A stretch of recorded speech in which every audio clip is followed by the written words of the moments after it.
Hello and welcome back to the channel.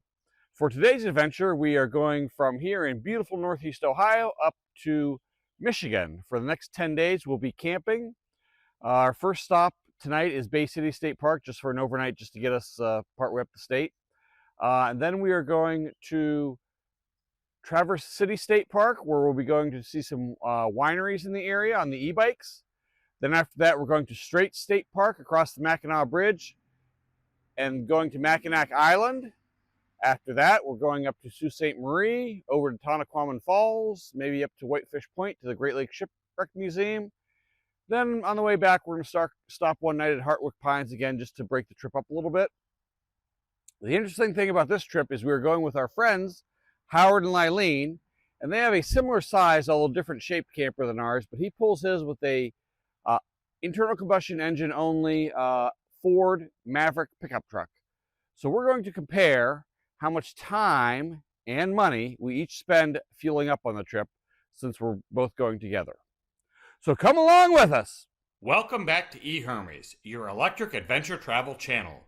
Please remember to subscribe, hit the like button, and hit that bell button to be notified of our upcoming content. We are leaving with a 99% state of charge. I could sit here for another hour to get the last 1%. I'm not going to do that. The first stop is the Blue Heron Service Plaza on the Ohio Turnpike. It's about 130 miles away. Even if I only got 1 mile per kilowatt hour, I would still get there. I think I'll do much better than that. I suspect I'll get between 1.3 and 1.4 miles per kilowatt hour, but we'll see. So here we go. So that is our friend's rig, Howard and Eileen, a Mod Buggy, teardrop kind of camper. He's pulling with a not a hybrid, but a straight internal combustion engine Ford Maverick. And that's the rig they've got compared to our F-150 Lightning and Casita camper. I think they're both the same lengths, or within a foot of each other. His might be a little bit wider, but they're very similar.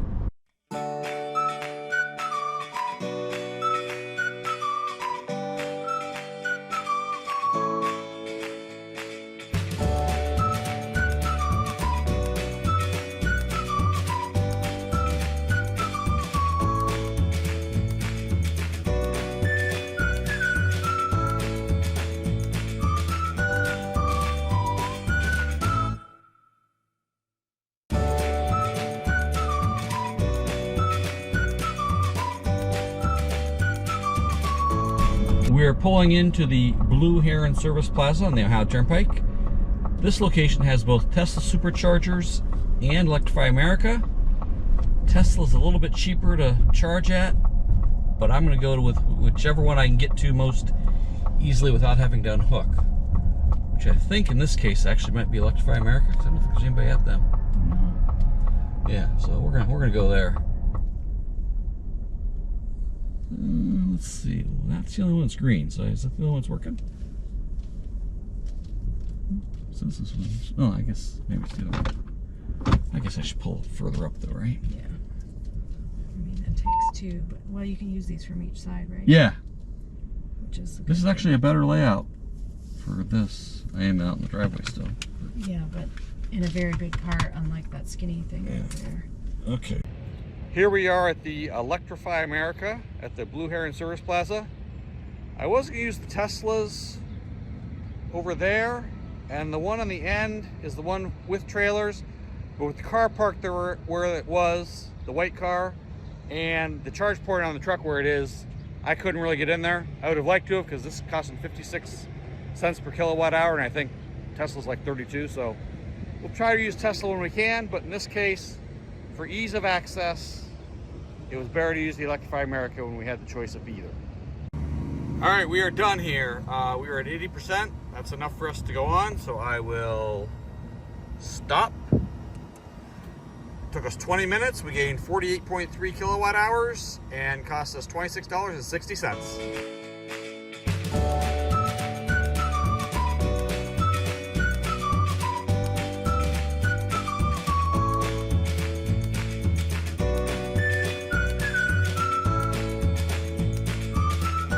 We have arrived at the Tesla Superchargers in Brighton, Michigan at the Meyer store. This leg of the trip, we averaged 1.5 miles per kilowatt hour. We went 91.1 miles. We got here with 34% state of charge. We're going to charge up to 80 or 85%, and then we'll be off to Bay City State Park. Nobody really drives through here, but I am blocking the drive lane quite a bit. The rest of the chargers are beyond me here, so people don't go past this very much. They just go to the chargers, but I'm going to stay here with the vehicle while we're charging. Here we are arriving at Bay City State Park, our home for this evening. This leg of the trip was 88 miles.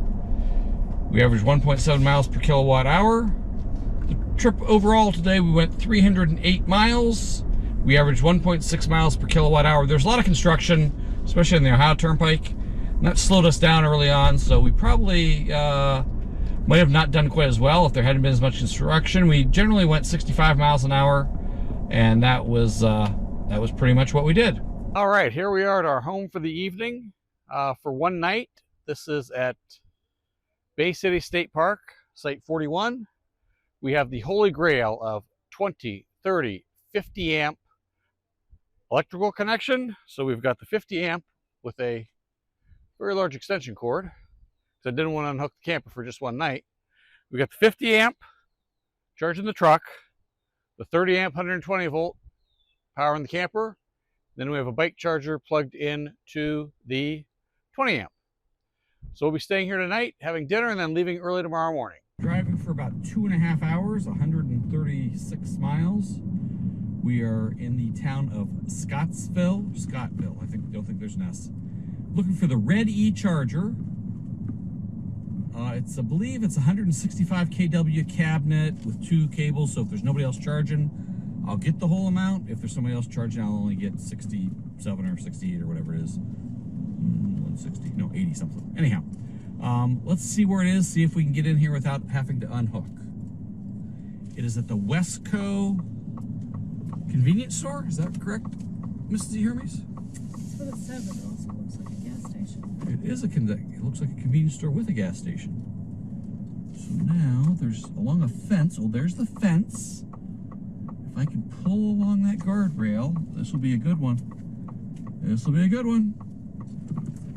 Interestingly, very interestingly, this may be the last charging stop for the next 6 or 7 days until we are on our way home.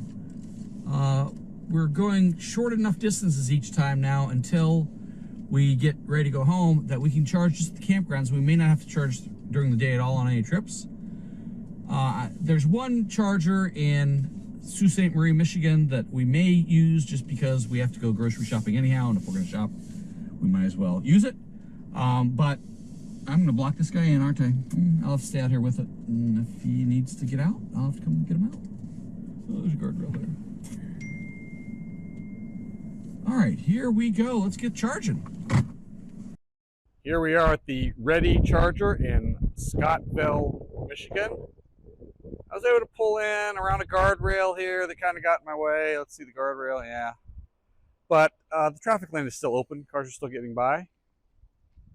So it'll be a little interesting when I back out of here to make sure I don't hit the guardrail, but Mrs. E-Hermes will help me with that. This is a good charging stop, getting 140 some kilowatts of power. So we should be here about a half hour. We are at 80%, just under 40 minutes, 37 minutes, 45 seconds, $36.32, 72 kilowatt hours of electricity. Let's get out here. It's dropped way down to 60 now because we're at 80%. So here is our site at Traverse City State Park. Once again, we have the holy grail of 20, 30, 50 amp, 240 volt outlets. We will be charging to 80% tonight because we're not going anywhere tomorrow, and then tomorrow night we'll charge up to 100% before we leave on Thursday morning.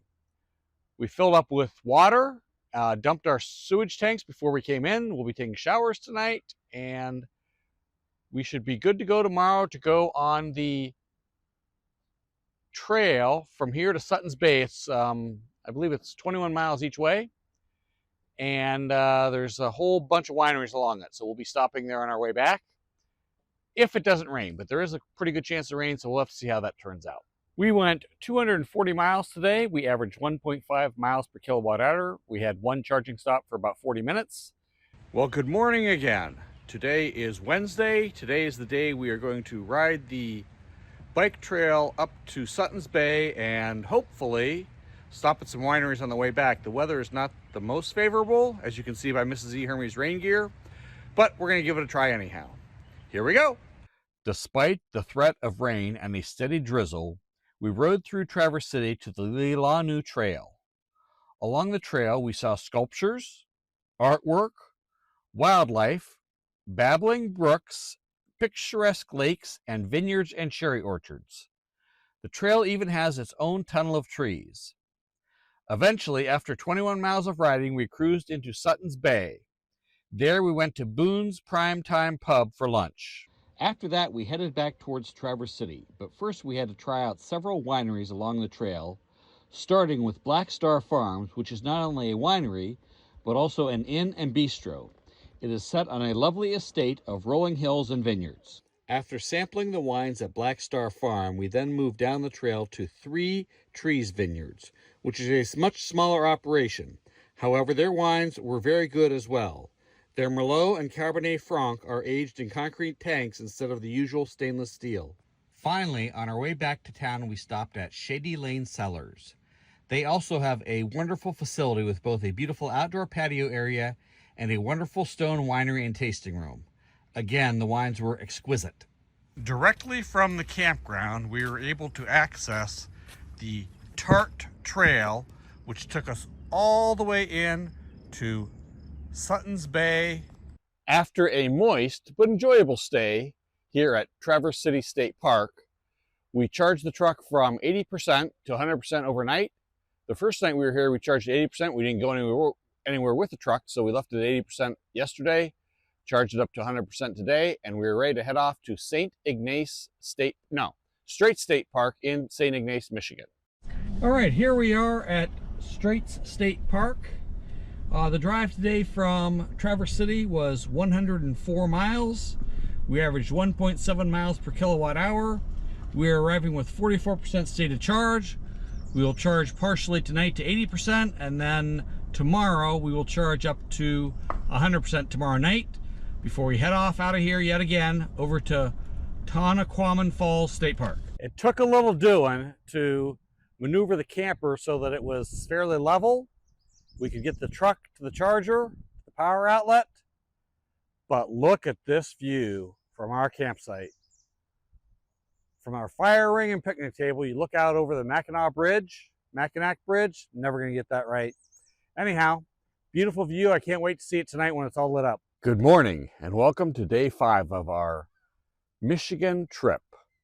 Today, the Mackinac Bridge is shrouded in fog. It is cool and a little bit foggy. We're heading off to Mackinac Island today. Last night, before I went to bed, the truck was already charged to 80% at the campground, so I unhooked the charger, put it away for the night, and tonight when we get back from the island, I will put it back on the charger to charge that last 20% so that we have a full charge tomorrow when we leave and head to Sault Ste. Marie. But first today, let's head to Mackinac Island. We headed to Mackinac Island on the passenger ferry. There are no cars allowed on Mackinac Island. Even Amazon has to use horse-pulled delivery vehicles. The best way to get around the island is by bicycle. The 8.2-mile loop road takes you around the island's shoreline while offering incredible views of the water and even the mighty Mackinac Bridge itself. Along the route, you will find Arch Rock. You can climb up a wooden staircase for an even better view of it. After all that pedaling, you might want to sample the fudge at some of the many fudge shops along Main Street. You can watch them make the fudge, and of course, you must buy some to take home with you. The last must-see on Mackinac Island is the Grand Hotel, set high on a bluff overlooking town. The easiest way to arrive is by a horse-drawn carriage. There, you can try some ice cream on their patio. The Grand Hotel is famous for having the largest porch in the world at 660 feet in length.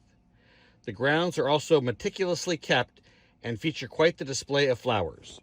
Good morning. It is day 6 of our adventure, and once again, not necessarily a beautiful day. It rained overnight, supposed to rain this morning.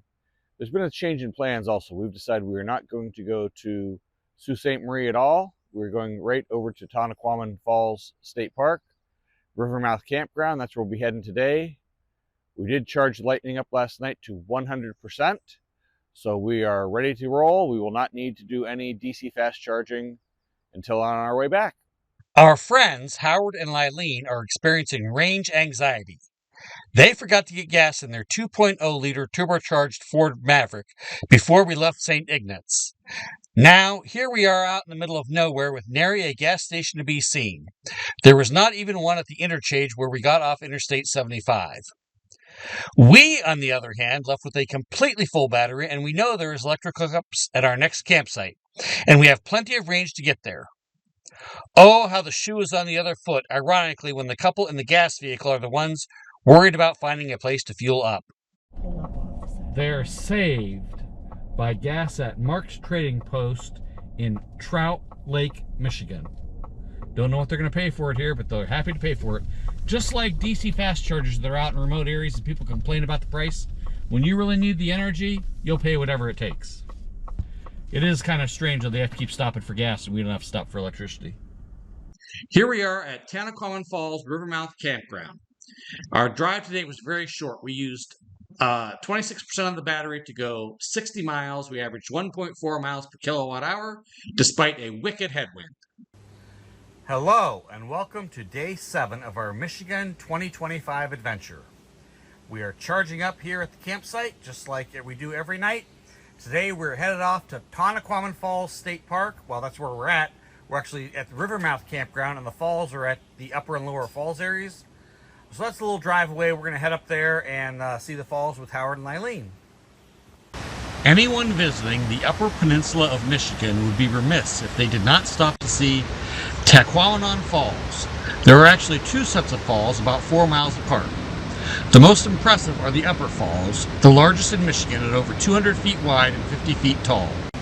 The root beer brown water you see from the falls is not the result of some industrial pollution, but rather the water contains natural tannins from the hemlock and cedar forests that the river flows through before reaching the falls. While viewpoints are scattered about the half-mile trail at the Upper Falls, the two focal viewpoints are the Lower Gorge Trail, which includes 181 stairs to get to the bottom of, and of course the same to get back up from.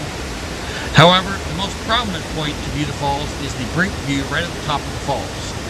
During our visit, this area was closed due to construction of a handicap-accessible boardwalk to the edge of the falls, replacing the 94 stairs you used to have to climb to get to the brink. Near the parking lot to the Upper Falls, you will also find the Tahquamenon Falls Brewery and Pub. They serve fresh-caught fish and feature a variety of beers. My choice was the Black Bear Stout. While the Upper Falls are more grand and spectacular, the Lower Falls should not be missed, as they are more tranquil and picturesque. Rather than one large drop like the Upper Falls, the Lower Falls consist of a series of small falls that wrap around Lower Falls Island. A new bridge and handicap-accessible path around the island make it easy for anyone to enjoy the view. However, that was not always the case. This is how you used to get to the island. You would rent a rowboat or someone would row you across from the mainland to these docks here on the island. Tahquamenon Falls truly should not be missed. Good morning and welcome to day 8 of our 2025 Michigan all-electric camping adventure. Today it's going to thunderstorm badly, so we're not really going to do too much, probably just batten down the hatches, hang out around the campground, and then tomorrow we're going to the Great Lakes Shipwreck Museum in Whitefish Point. Good morning from the mouth of the Tahquamenon River, where it empties out into Whitefish Bay at the southeastern end of Lake Superior. Today is day 9 of our epic Michigan 2025 all-electric adventure. Today we're headed off to Whitefish Point to the Great Lakes Shipwreck Museum. Let's see what they have to offer. Actually, they have quite a lot to offer. The centerpiece of the museum revolves around the wreck of the Edmund Fitzgerald in 1975, which was immortalized in the Gordon Lightfoot song, The Wreck of the Edmund Fitzgerald. The first stop is to purchase tickets that give you access to all the buildings open to the public. Start in the Motor Lifeboat House and watch a short video on the Fitzgerald that tells about how it was lost and how they went down and recovered the ship's bell and brought it back to the museum at the request of the families of the lost seamen. Next, check out the keeper's quarters, which have been furnished with period pieces and have shockingly lifelike figures of the keeper and his family. Displays tell the story of the life of a lighthouse keeper and the early life-saving service, the forerunner of today's Coast Guard. The lighthouse itself was not open to tourists as it is still in use, though automated with an LED light and maintained by the Coast Guard station in Sault Ste. Marie, Michigan. Finally, make sure to tour the museum building itself, filled with exhibits about the loss of many ships in the treacherous graveyards of Lake Superior. Here you will also find the restored bell from the Edmund Fitzgerald and a scale model of the ill-fated ship. Overall, it was a wonderful way to spend our last day in Michigan's Upper Peninsula. Well, good morning again. Today is a bittersweet day. It is day 10 of our Michigan 2025 Epic All-Electric Road Trip. Unfortunately, today marks the beginning of the end as we are heading back across the Mackinac Bridge, back to the Lower Peninsula. We'll be spending one more night just to break the drive up, and then we'll be heading all the way home tomorrow. So this is our drive to Hartwick Pines State Park, where we'll be spending the night. After a short drive, we have arrived at Hartwick Pines State Park Campground. Today's ride was only 145 miles. We used 76% of the battery. We're arriving with 24%. We left with 100%, as we said. And we'll be staying here just one night, and then unfortunately, very sadly, heading for home tomorrow. Well, good morning. Today is a sad day indeed, as today is the last day of our epic 2025 trip to Michigan's day 11. And the reason it is a sad day is because we were headed home, and that's never a good thing, except in this case because we're going home so we can get ready to go to Colorado next week. So it's kind of a good thing to go home so we have time to get ready. Anyhow, the truck is charged to 100%. We're leaving here, Hartwick Pines State Park, site 63, I think it is. And today, for the first time in over a week, we will have to stop in DC Fast Charge at least twice and maybe 3 times to get home.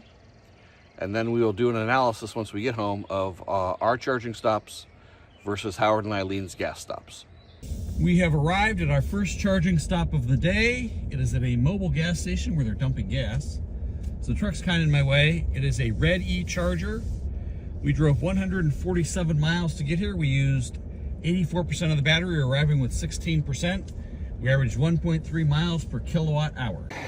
It's a pretty tight spot, the parking lot in general, and the fuel truck driver asked me to move because I was kind of in his way to get out. So we pulled in here parallel, blocking some spaces. I'm not worried about that, but I am blocking a handicap space. So I'll stay here. If somebody comes that's handicapped, I will move and get out of their way. We're getting pretty good speeds, about 140 kW, so we'll see how long this takes. I got chatting with a fellow with a Chevy Silverado that stopped by. He didn't need a charge, he just stopped by to chat. Talked to him, kind of lost track of time, and we're over 80%, so we should have been out of here about 5 minutes ago, but this is good. We'll have one more stop now at the service plaza near Ohio Turnpike, and then hopefully we can get home from there. So this charge was 47 minutes, 60.2 kilowatts right now, is as high as 140, and 90 kilowatt hours of electricity. Let's go. Here we are at the Wyandotte Service Plaza on the Ohio Turnpike. It's right across the turnpike from the Blue Heron Service Plaza that we stopped at on the way here.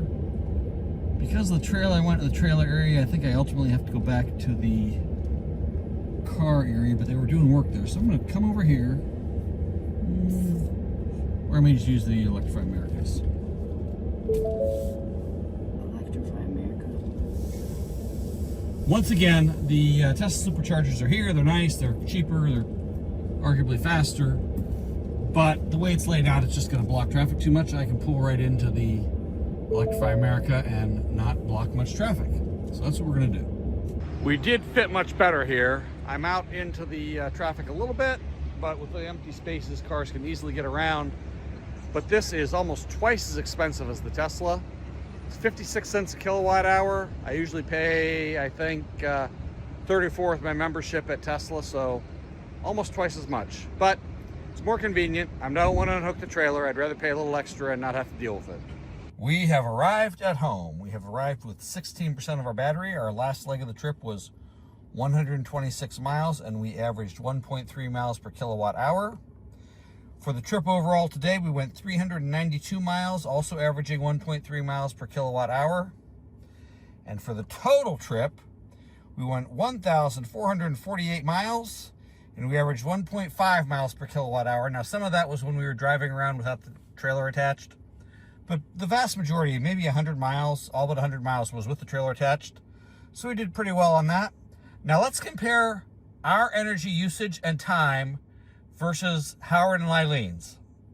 Here are the comparison of the fueling costs. As you can see, we spent $218.84 in electricity for the Ford Lightning, and we spent 3 hours and 3 minutes charging it. I didn't count time when we were sleeping at the campgrounds, but I did charge $4 a night at the campground because a 50 amp site in Michigan costs $4 more than a 30 amp site, which is all we need for the trailer. On the other hand, the Maverick spent $405.39 and spent 1 hour and 17 minutes fueling. So we saved $186.55 at the expense of 1.77 hours, or we saved $105.40 per hour. We certainly hope that you have enjoyed this look at the comparison between a Ford F-150 Lightning and a Ford Maverick with a 2.0 liter turbocharged engines, fueling costs, pulling similar sized trailers around 1,400 miles. In addition, we saw some of the sights and sounds of Upper Michigan, both the upper part of the Lower Peninsula and the eastern part of the Upper Peninsula.